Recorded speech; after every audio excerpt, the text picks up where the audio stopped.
Wasps are like my mortal enemy now. There's a bad encounter today. Alright, so Lucky you're not allergic to it. I did that. Well, finding out after I got stung that I'm not allergic wasn't probably the best way. Probably something I should have looked into beforehand. Yeah. I was just looking at your face in the video just to make sure nothing was swelling too crazy. Your nose is more swollen than mine from all the blowing. Yeah. That's Irritated sinus. Cold booty. Hi, welcome to the Higher Theories podcast. Dive deep with us into recent and past conspiracy theories, special events, and everything strange. I'm one of your hosts, Jamie. And I'm Katrina. So, episode 1, the moon landing and mermaids. How this episode will go today is I'm going to first discuss the moon landing, the facts given to the public, the theories behind it, and wrap it up with our personal theories. Then we'll switch hosts. And I will dive into the world of the mermaid, the theory behind it, possible sightings, and wrap it up with our personal theories. Sit back. We welcome you to the Higher Theories podcast. So you've heard of the moon landing, right? Yeah. Do you believe that it happened? Yeah. Do you know when it happened? Yeah. All right, let me tell you. July 20th, 1969. The Apollo 11 was the first manned spacecraft to land humans on the moon's surface.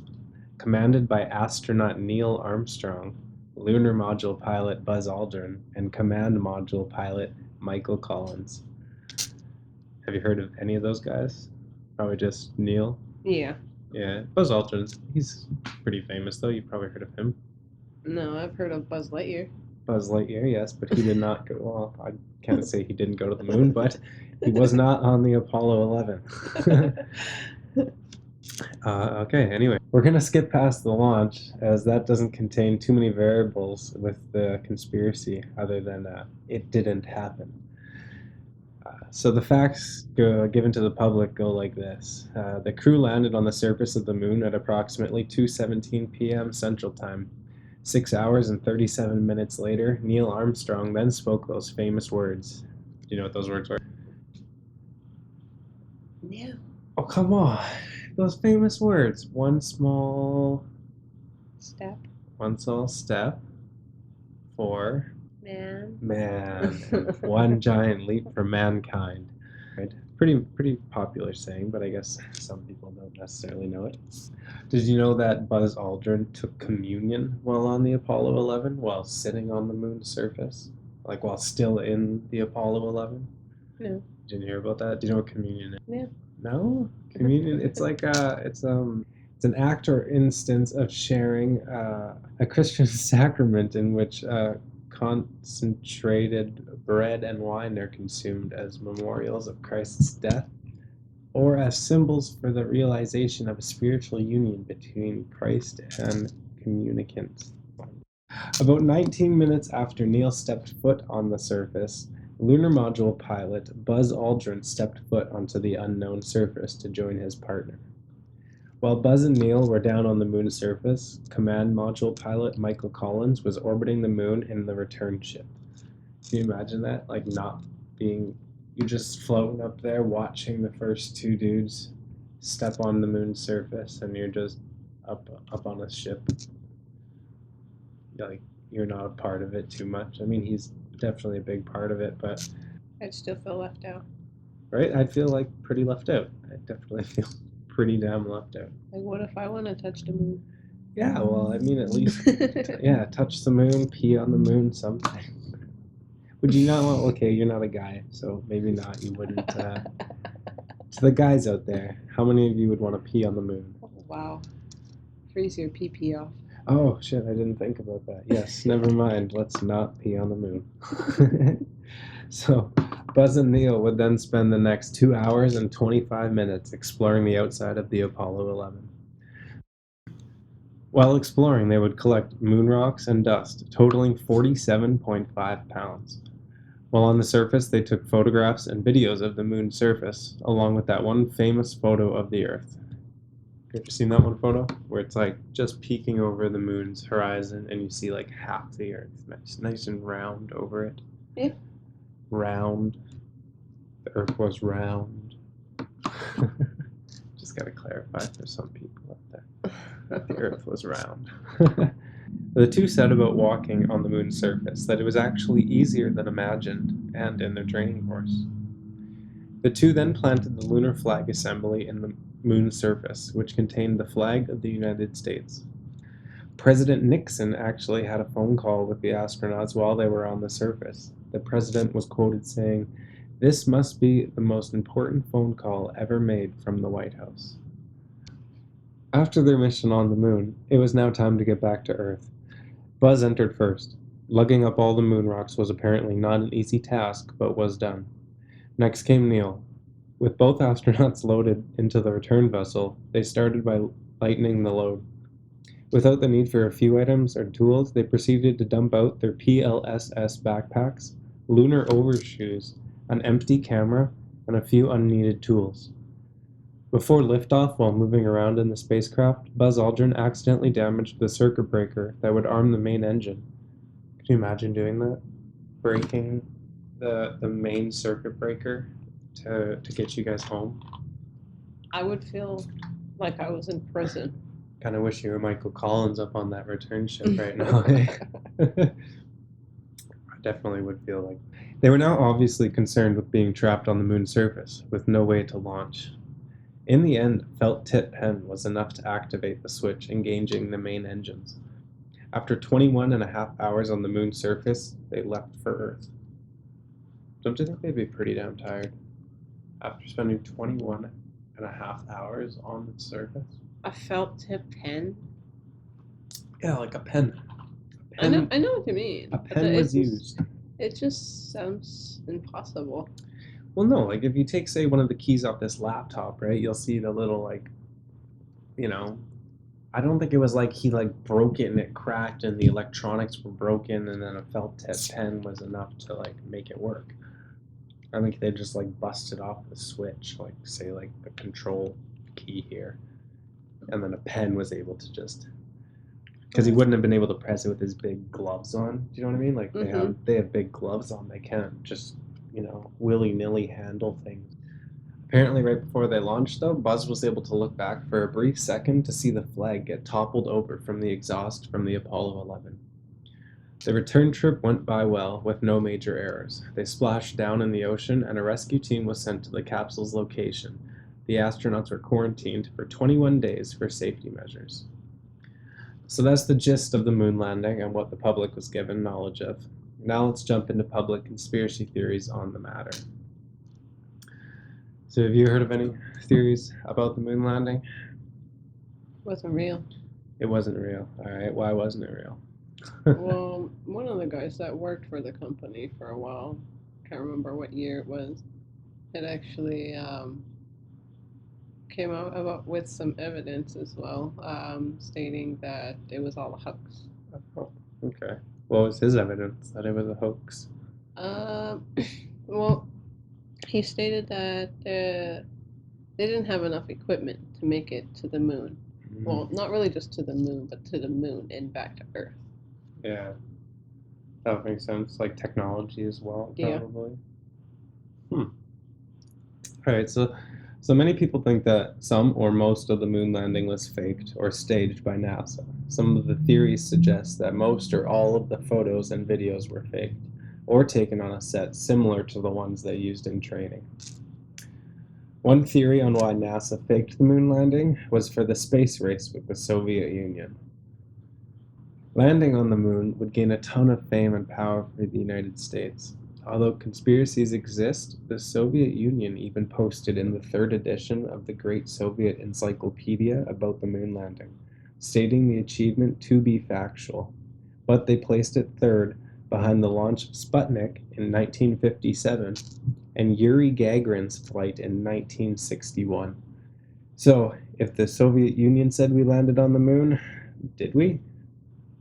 No. No? Even if the people we were in a race with to get to the moon.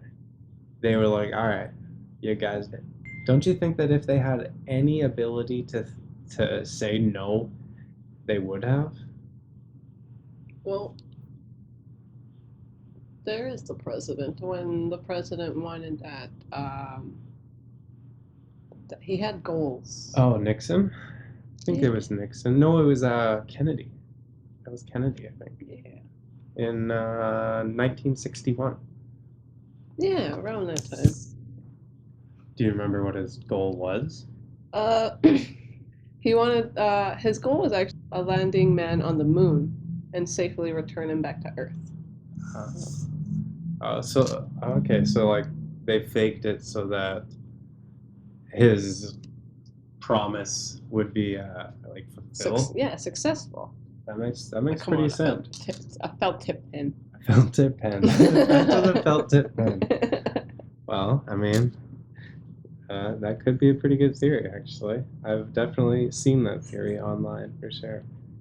Another theory was NASA's funding was running dry. They needed a reason to pour more money into the program. NASA had reportedly raised $30 billion to go to the moon. Many people claim that money might have been used for many things like hush money to pay a few people off. What do you think about that? Do you think NASA... That could be another thing. NASA just paid some people? Hey, Neil, here's 5 million, or not like 30 billion. Here's 100 million, Neil. Tell people you landed on the moon, you know?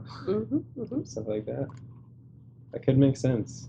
I would, that'd be a lot of people with $30 billion. That's a lot. And I don't know, you don't see any proof of Neil like rolling in a spacecraft right now with this $30 million spacecraft. All theories claim that all NASA employees are obviously lying about facts and evidence. Most also claim that the technology was not advanced enough to get us to the moon, as we have more technology in the first iPhone 1. Have you ever heard about the Van Allen radiation belt? I haven't. No. It's a zone around the Earth of energetically charged particles. These basically come from solar rays, solar flares, stuff like that. They say that most electronics should malfunction in this belt. So it was said that along with solar flares, solar wind, coronal mass ejections were all argued to make this trip impossible. That makes sense. I mean, if all electronics are said to fail in this belt, then what kind of electronics back in the day, do you know what I mean, were that advanced enough that could get through that belt if the iPhone couldn't, for example? And the iPhone had more technology than the Apollo 11. Doesn't make too much sense. But since photos are a main type of evidence, they were obviously scrutinized the most. For example, the crosshairs on the camera appear to be behind some objects. So these cameras had glass covers with a crosshair etched into it to assist in aiming. With the crosshairs etched on the glass, there would be no way to have an object appear in front of these crosshairs. But some photos show objects clearly in front of the crosshairs. NASA claims this is due to photos being redeveloped and exposed, which leads to the light and image looking mixed or in front of the crosshairs. Another argument with the photos was the quality. It was argued that we also didn't have the technology to take such clear photos. NASA rebuttals this with saying they obviously only released the best photos taken. But if we had more technology on the first iPhone 1, and those photos turned out absolute shit, how were the moon's photos and videos so well? If we had more technology in the first iPhone 1 than in the Apollo 11. That doesn't make much sense, eh? These are the questions that haunt me. These are the questions. These are the questions we should be writing to NASA about. Do you remember seeing any stars in any of the photos? No. No? No, you're right. There weren't any stars visible in them. Also, it was noted that the astronauts mentioned that they didn't see any stars in the sky while on the surface of the moon. Theorists say that NASA didn't add any of the stars in the photos, so astronomers wouldn't be able to pinpoint from where the photo was taken. But if that's the case, though, why wouldn't they just add the stars that would be visible from the moon? If they're faking this whole thing, and they say, well, people are going to be able to tell if we add the stars because they'll see that the stars we added show that we're on Earth. Well, Why not add the I star? don't really think they would be in the moon's atmosphere. I'm pretty sure each planet has its own atmosphere. You're right. NASA states But, I'm sorry, I just wanted to get to that star type of. You know how they're like apparently a burning gas in space? Yeah.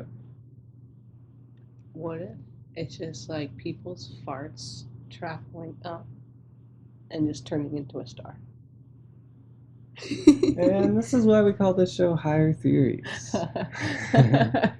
Some of the theories are high. Some of the hosts are high. Basically, yeah, everything is high. Thoughts and all. But yeah, so NASA states our daytime sky is so bright because of the diffusion of light. So basically in space or on the moon, there's no atmosphere to spread the light around, and the sky will appear black, resulting in no stars being visible. That's why the astronauts didn't see any stars, and that's why there's no stars in the photos. So says NASA. In adding to the photo questions, some question the angle and color of the shadows of the photographs from the surface. Theorists argue that it looks as if artificial light was used to illuminate the set. That kind of makes sense. So they're saying that if the sun was, on one side and the moon was here, shadow should be facing this way. But instead in the photo, the shadow is facing this way. Mm-hmm. Why is that? I wasn't able to find any info on a rebuttal from NASA on that one. One weird piece of info I did find, though, was of a lady in Australia. She claimed that she was watching the live broadcast of the launch, and she witnessed a Coca-Cola bottle roll across the bottom right of her TV screen. Like, during the live launch. Like, she shows the rocket up in the sky, it's fucking launching, and just a little Coca-Cola bottle rolls, like, it would look like it rolled through the sky, but on her TV screen. Again, no rebuttal from NASA from that. But what would you do if you seen that? I mean, like, instantly think that the launch is fake, obviously, right? Mm-hmm. That the live video, Yeah. obviously the live video isn't fake, or is fake. So do you remember seeing that video of Neil Armstrong exiting the Apollo 11? I do. You do? Do you? What are your thoughts on that video? He was in a simulation. He was in a simulation. So it was like one of their sets, I guess. Yeah, kind of thing. It had to be. Yeah, because like who was standing outside there recording? Like who was outside the Apollo 11? Exactly. Be like, okay, Neil, come on out now. I'm ready. I have my camera set up. It'd be an interesting thing. But yeah, a lot of people do question the video of Neil Armstrong. This video is taken from outside the Apollo 11 and show Neil leaving the spacecraft and taking his first step onto the moon's surface. To rebuttal this, NASA states that there is a camera assembly on the outside of the Apollo 11. While on the surface, Neil would trigger the switch that activates the camera assembly. They state the camera then folded down from the Apollo 11 and was positioned to face the entrance of the Apollo 11. Once Neil activated the switch, the camera started recording and broadcasting directly to Earth live. So the flag. We've seen all the photos and maybe even the video. It shows the flag the astronauts placed do what seems to be swaying in the wind. If there was no wind on the surface of the moon, how would that flag be looking as if it's swaying? Mm-hmm. Mm-hmm. Right? I mean... It didn't leave Earth. It didn't leave Earth. You're still stuck on this felt tip pen. Yeah. They state that the flag had been folded up tightly before deployment, so creases and wrinkles were obviously prominent in the flag. To explain the flutter seen on the video, it was explained by the fact that it happened as soon as the hand was taken off the pole, resulting in a wiggle of the pole, making the flag itself appear to be waving for a quick second. I mean, that kind of makes sense, right? If you have this big pole and you take your hand off of it, it might have like a little bit of a wiggle, right? Which would then kind of make the flag seem to be like it's waving a bit. I could go on forever and ever about all the theories, rebuttals NASA has about the theories, enough to dedicate the podcast directly to this topic. Some including the footprints left, the mechanical issues, the footprints of the Apollo 11 itself were not visible, but the astronauts were able to leave some. Why? Cooling systems, delays in video and audio transmissions, missing data, blueprints, and the technology of the US versus the technology of the Soviet Union, not to mention Stanley Kubrick's involvement, and many, many more. But we will save that for a part 2 of the moon landing. So that was the public's info on the landing, some conspiracies behind it, NASA's rebuttals to the claims. So I guess now it's time for personal theories. What's your personal theory? Not true. Not true. So say out of 10, 1 to 10, give it a rating of 10 being absolutely true and 0 being absolutely false. -10. -10, yikes. God, if you could push a switch with a felt tip pen, what would it change it to? If I gave you a switch and a felt tip pen, would it change your answer? No. No, -10. Even the flag, I feel like maybe we should do like our own test, like wrap one up and just. But then again, we have like different atmosphere than the moon. We would need a vacuum to do a test like that. I'm not sure what kind of tests you could do to prove we went to the moon. Are you gonna Google it? No. I'm sure Google will tell you that it's true. All right, well, I would say that for me, I want to say that it happened. I know that there's a lot of reasons on why it might not have happened and examples on why it didn't and how it didn't happen. But I think with the proof that we have today of just looking up in the sky, watching actual rocket launches, like you can go and watch SpaceX launch a rocket until you can't fucking see it no more in the sky. And to me, I think that might even be all the proof that we need. But then again, you never know. For me, I would say the rating, I would give it maybe a 6 out of 10. Right on the believable side, but still pretty skeptical. All right, now we are going to switch hosts and switch topics to the mermaids. Aquafarians. What is a mermaid? It's an aquatic creature with the head and upper body of a female human, and the tail of a fish. Mir, meaning sea, and maid, meaning a young girl or young woman. The being with a humanoid torso and fish-like tail is only one type of aquafarian. In fact, there are many more advanced aquatic beings that come in all shapes and sizes. The mythical creatures are known to have a bad reputation. Some believe they are responsible for kidnapping, torture, and even murder. It's been said when someone is taken by a mermaid, it tallies very well with what is held with the African traditional religion. And we can't really say it's just a way of trying to explain things that people fail to comprehend. I gotta say though, from what I've seen of mermaids in like movies and stuff, if one was to kidnap me, probably wouldn't fight back. Have you seen the ones in Peter Pan? No. Well, yes, but I forget what they tried to drown Wendy. Oh, well, those would probably mean mermaids. But did you see the blonde in that movie we watched? Aquamarine.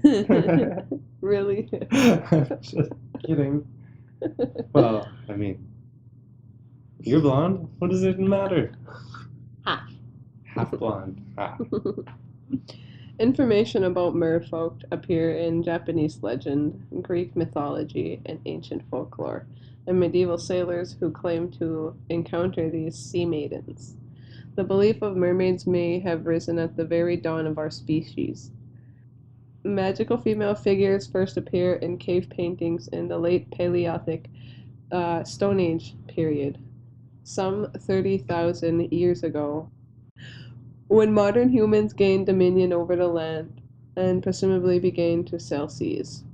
I don't know what I learned today. I learned that trees, like just trees in general, Mm-hmm. the first tree on Earth was like 380 million years ago. And the first shark was 450 million years ago. Sharks are older than fucking trees. That's crazy. I thought trees were just like here since the beginning. Well, at one point, I'm pretty sure the whole Earth thing was just like one big island on a bunch of water, and then somehow it just separated. I wonder if mermaids were like back then too. You never know. Because like water had so much to evolve in. Like the Earth was mainly water at some point, right? Yeah, And we've only explored 5% of the ocean. exactly. What if mermaids and like sharks like live together? And you see like mermaids riding sharks, like Atlantis type shit. But that will be saved for an episode on Atlantis coming up. Sneak peek. The sirens. Do you know what sirens are? Have you heard of them? I've only heard of them after speeding on the perimeter highway. Um, Not those type of sirens. no, I have not. Can you please tell me? The sirens of Greek mythology, especially the Odyssey, conceived as a half bird and half woman, gradually shifted to the image of a fish-tailed woman. This shift possibly started as early as the Hellenistic period, as the first known mermaid stories appeared in the Syriac 1000 BC. The goddess Artagoras, mother of Assyrian queen Semiramis, loved a mortal, a shepherd, and intentionally killed him. Ashamed, she jumped into the lake and took form of a fish, but the waters could not conceal her divine beauty. So what do you think about that? What if like I was a mermaid at one point and just no, what if I was like a siren Okay. and I fell in love with you and unintentionally killed you? What would I do? I'd be dead. How would you feel? I'd feel dead. Pretty dead. D-E-D. Dead. Oh boy. Well, I'd probably be pissed off as I'm dying, but like, I mean, how would I feel? Fucking feel dead. What are your thoughts on it? What a siren is? Well, I think the siren is pretty cool. I mean, starting as a half bird, half woman, it would be pretty badass being able to fly around. But then after she jumped into the lake because she was ashamed, it would be pretty interesting being able to take form of a mermaid. That'd be cool. Um, I think I would definitely try it if I had the possibility to. Would you? Of course. There are like two different conspiracies actually about that. Um, After she took form of a mermaid, human above waist, fish below, although the earliest representation of Artagoras showed her as a fish with a human head, arms, similar to the Babylon god Ea. sometime before 546 BC. Malaysian philosopher Anaximander postulated that mankind had sprung from an aquatic animal species. He thought that humans who begin life with a prolonged infancy could not have survived otherwise. There have been a few sightings in the world of mermaids. These are just a few of them I could find on the internet. People have actually seen mermaids? We've had many encounters of mermaids around the world. Any of them like video documented? Quite a few, yeah. You can find a lot on YouTube. You can actually search it all up on Google. There's a lot recent, but we'll save that for another time. Tell me about some of these. We'll go with one of the maybe possible first sightings to be documented would be 1943 Kai Island. And during the 1940s, Japanese soldiers were stationed on the Kai Island, Indonesia, and had some really interesting accounts with mer people. The local villagers knew these creatures as orangutan, which means human fish. A man named Sergeant Taro told the village chief if one was ever captured to inform him immediately. One day he found himself face to face with a creature he described as roughly 4 foot 9 inches tall, pinkish skin, human-looking face, and limbs, with spikes along its head and a mouth like carp. So it's just some real short white guy just doing the fish face. With spikes on his head, like well, maybe along its head. Those like helmets that have the spikes on it. Those children helmets. In 1943. In 1943, yeah, maybe not. Game, he's seen a mermaid. Done. 1967, British Columbia, Canada. Ooh. Very close. We do live in Canada. This famous mermaid sighting is still up for debate. A group of tourists were on a ferry in Canada and spotted a topless woman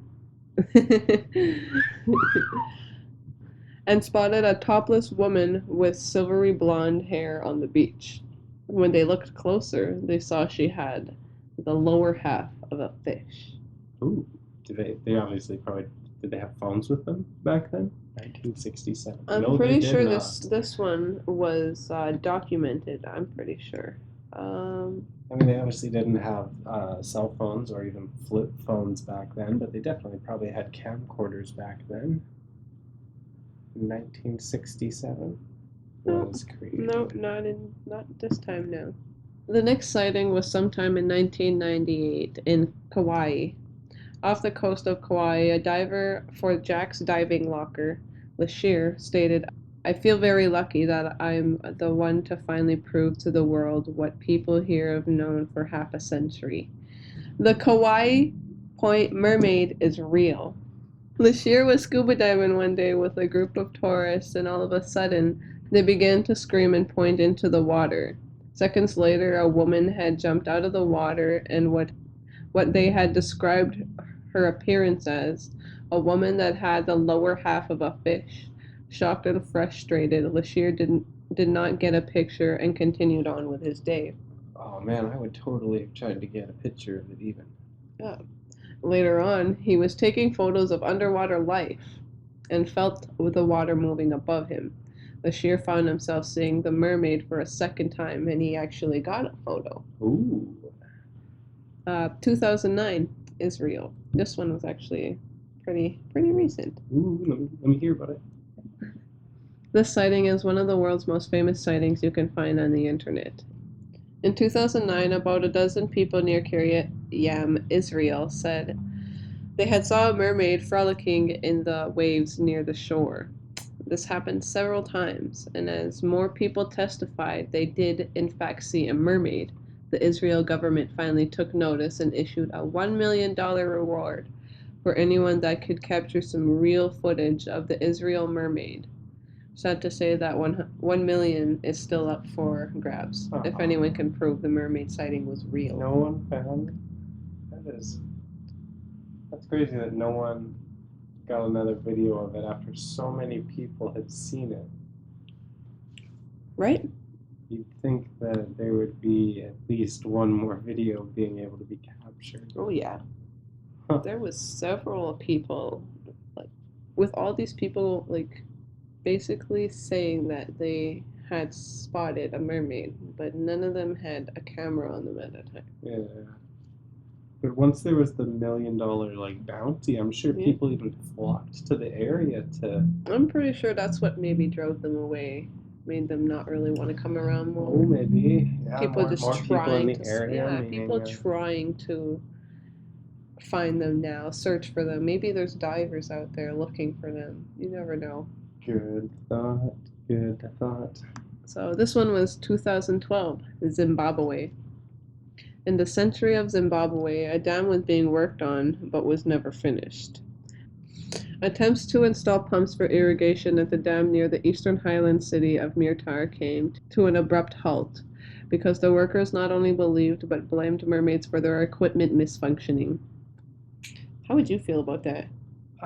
If you were trying to get something done and there was like these aquatic creatures just messing with your it would obviously frustrate us for sure. We would want to get our stuff done, our work done, but if our machines keep malfunctioning, then I don't know what we would have to do. We'd have to kind of deal with this mermaid.